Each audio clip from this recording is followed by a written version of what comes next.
Before World War II began, a well-trained German Shepherd called Caesar used to carry small packages of groceries up 4 flights of stairs in his mouth. This dog was owned by a family in the Bronx neighborhood of New York City. When the war began, the boys of this family joined the army, and once there was a call for military dogs to join as well, they knew that Caesar's skills were needed. At first, Caesar was recruited as a messenger dog who delivers messages between camps. Then after he showed great skills, he was soon graduated to working in the battlefield.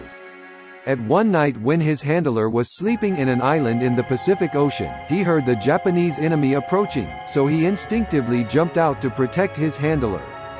Waking up from Caesar's movement, his handler noticed that the enemy has thrown a grenade at his feet. He realized that he has enough time to react by throwing the grenade back before it explodes. Meanwhile, his dog was on the move.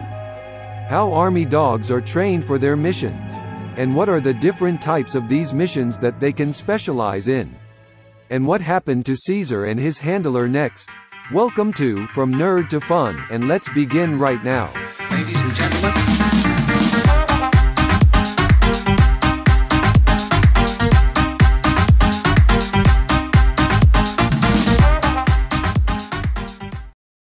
There are some characters that dogs in general possess that make them a very good candidate to accompany soldiers in their battles. The most important one is their ability to build a strong relationship with humans.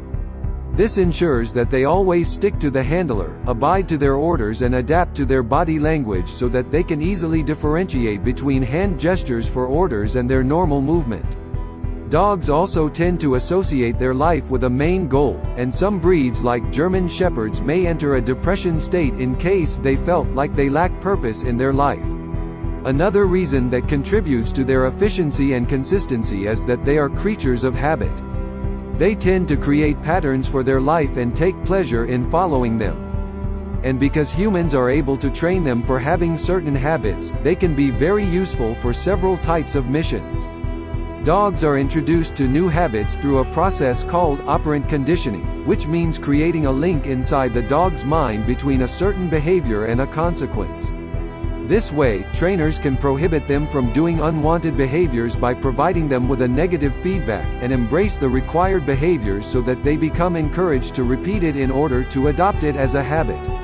To train dogs to perform complex and long procedures, handlers convert these procedures to a chain of small easy steps that are taught separately before compiling them together. When it comes to training army dogs, the same rules apply while giving more attention to some aspects plus introducing specialized training for certain purposes. For example, they may be introduced to demolition exercise where they are exposed to controlled amount of fire as well as exploding shells. Most of them also receive training on combat silence, where they are not allowed to bark not to reveal their position to the enemy.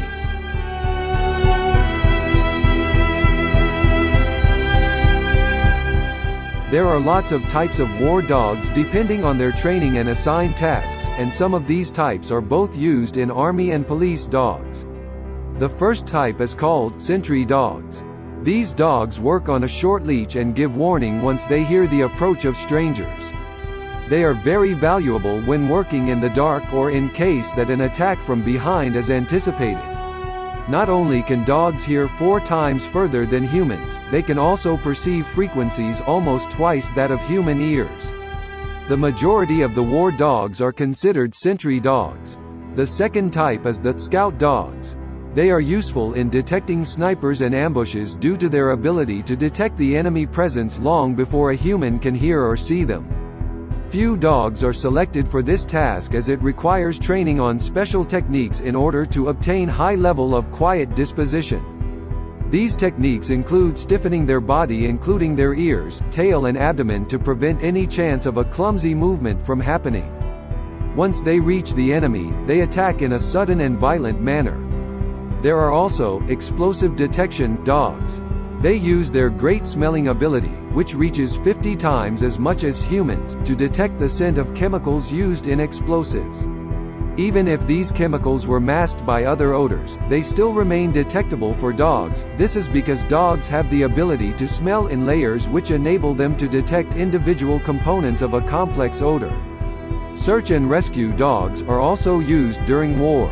Although their significant help can appear in many fields, their main role here becomes to locate the position of injured casualties who had hidden in undetectable places. And there are messenger dogs, which Caesar used to be one of them before being recruited in the battlefield and confronted the enemy. Let's find out his destiny after we have a quick review of an army dog's life.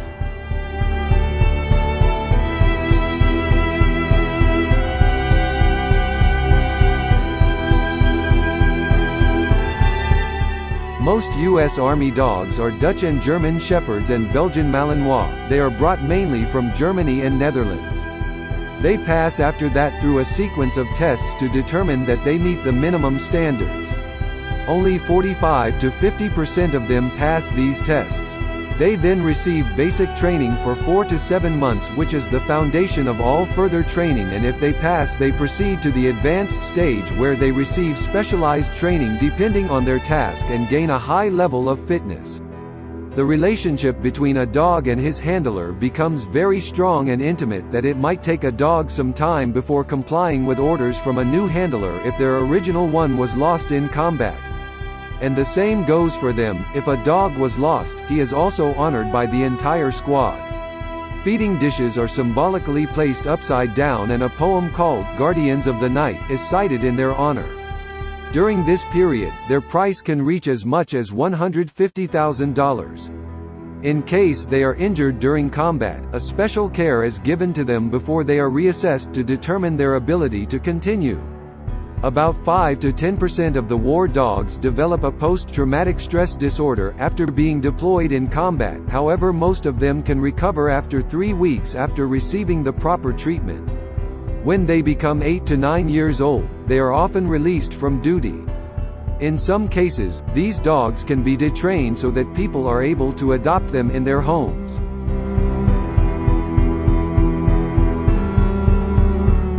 Now back to Caesar's story. When his handler was busy fetching the bomb at his feet to throw it back, the enemy had a clear chance to shoot him.